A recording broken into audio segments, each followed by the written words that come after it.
दोस्तों भारत ने बांग्लादेश को एक मित्र की तरह देखना छोड़ दिया है और ये बात पता कैसे चलता है देखिए। के बीच में मारिया और फैजल के बीच में बातचीत हुई थी और उन्होंने फैजल ने ये मारिया को बताया था। मारिया ने एक बालिया बयान में कहा कि एक दिन क्राउड जो निकले बांग्लादेश के अंदर वो समझते हैं कि उस्मान हादी को हिंदुस्तान की इंटेलिजेंस एजेंसी रॉ जो है रिसर्च एनालिसिस विंग ने उन्हें कत्ल कर दिया है। वहां पर एक्सरसाइज कर रही है बांग्लादेशियों के साथ। तो यूएस नेवी का भी प्रेजेंस है और उनके डीप स्टेट के नुमाइंदों का भी प्रेजेंस है और उसके बाद ये शव यात्रा भी निकली। इज नो लॉन्गर फ्रेंड और उसी के अनुसार प्लान हमने बना लिया है। आपने ऑलरेडी पिछले महीने सुना होगा कि पहले मौके के कत्ल के इन्होंने ये भी कहा था कि ऐसी वारदात होने वाली है कि पूरा बांग्लादेश हिल जाएगा।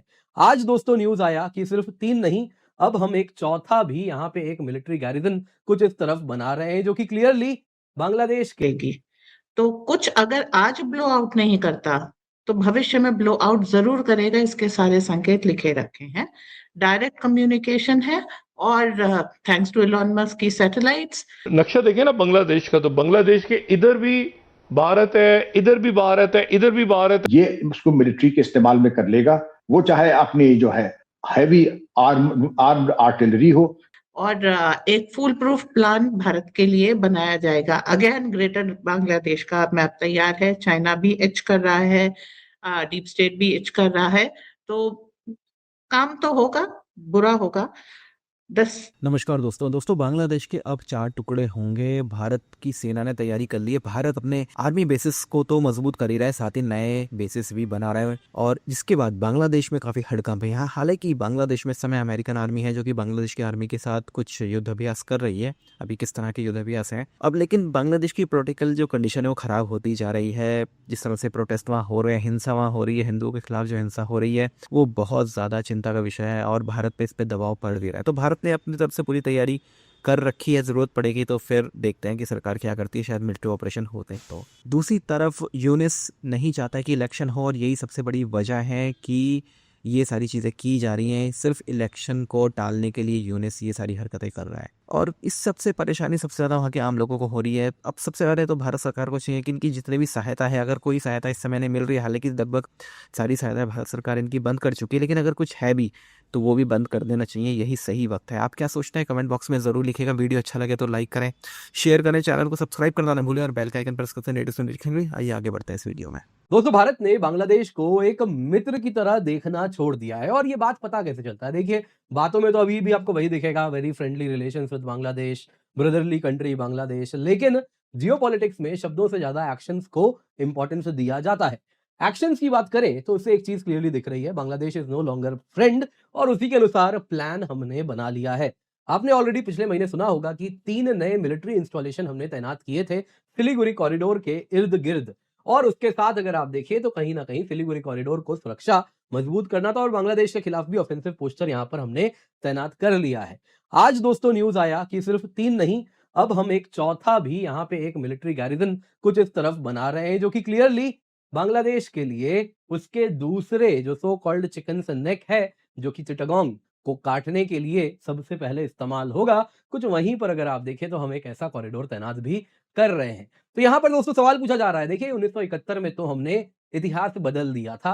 पाकिस्तान का इतिहास अगर आप देखें तो हमेशा के लिए बदल गया, कहीं ना कहीं वो भूलना चाहते हैं क्या हुआ 1971 में, लेकिन क्या अब बांग्लादेश का भूगोल बदलने वाला है? आप देख सकते हैं आज ये न्यूज सामने आया है, चंदन नंदी जी ने ये न्यूज लिखा है और काफी नॉर्थ ईस्ट में बांग्लादेश में इनकी बड़ी पैनी पकड़ रहती है। नॉर्थ ईस्ट न्यूज में ये आर्टिकल आया है, after ring fencing chicken snake army में setup 4th new base near Indo Bangladesh border in Mizoram. और इसमें अगर आप देखें तो यहाँ पे ऑलरेडी अगर आप देखें तो ईस्टर्न कमांड के जीओसी इनसी आए हुए हैं मिजोरम में और वो लोकेशन भी ढूंढ रहे हैं किस जगह पे ये बनाना एक नया मिलिट्री गैरिजन सबसे ज्यादा लाभदायक होगा, उसी पर चर्चा हो रही है। तो काफी जोर शोर से इसके लिए भी बात आगे बढ़, वहां से कारतूस और इस तरीके के ऑब्जेक्टेबल आइटम्स बरामद किए।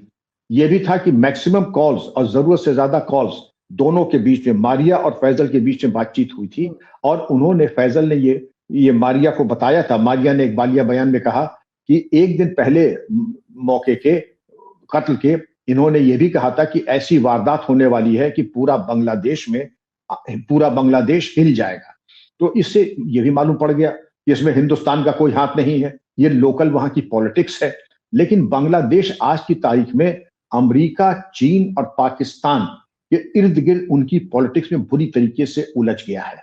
एक तरफ चीन ने बांग्लादेश में इतना डेवलपमेंट कर दिया है, लेकिन वो दो तरह का डेवलपमेंट है। आज की तारीख में अगर आप उसको देखें, आप उस पर गौर करें, आपको दिखाई पड़ेगा कि बांग्लादेश के इंफ्रास्ट्रक्चर में बहुत ज्यादा इजाफा हुआ है। लेकिन असलियत यह है कि चीन भी किसी का दोस्त नहीं है।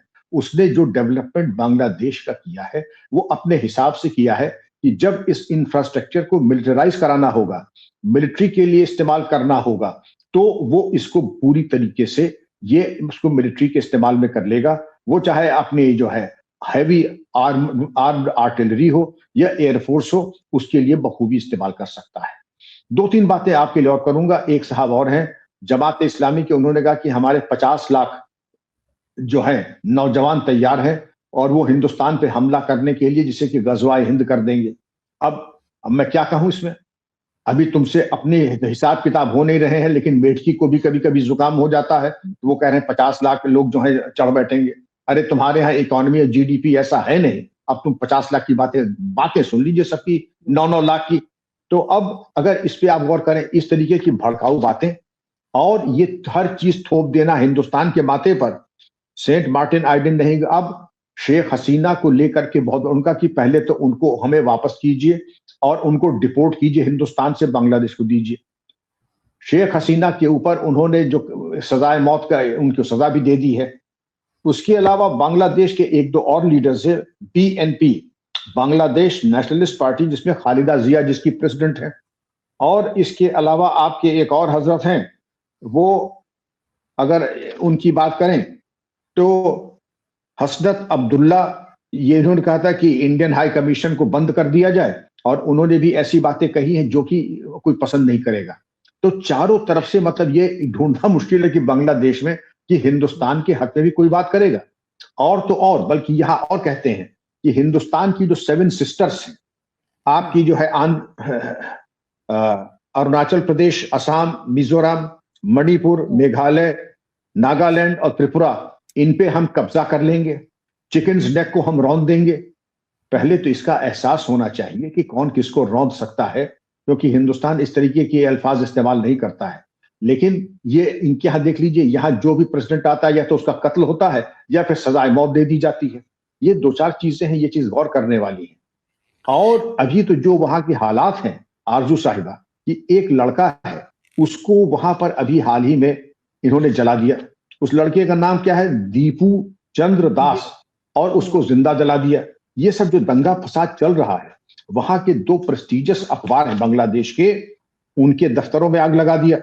अब उनके दफ्तरों में आग क्यों लगा दिया? क्योंकि परसीव ये किया जाता था कि ये दरअसल शेख हसीना के हमदर्द थे। हालांकि शेख हसीना के हमदर्द नहीं थे। The daily star number 1, number 2 प्रथम आलो, और इनके यहाँ जर्नलिस्ट को बड़ी मुश्किल से पुलिस बचा करके ले आई, क्योंकि भीड़ बिल्कुल बेकाबू हो चुकी थी।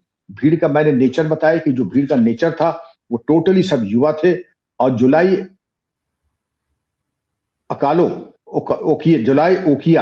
जुलाई ओकिया की ये जो हुजूम था, तो ये सब चीजें जो घटनाक्रम हुआ, उसमें बांग्लादेश के हाई कमिश्नर को बुलाया गया। 20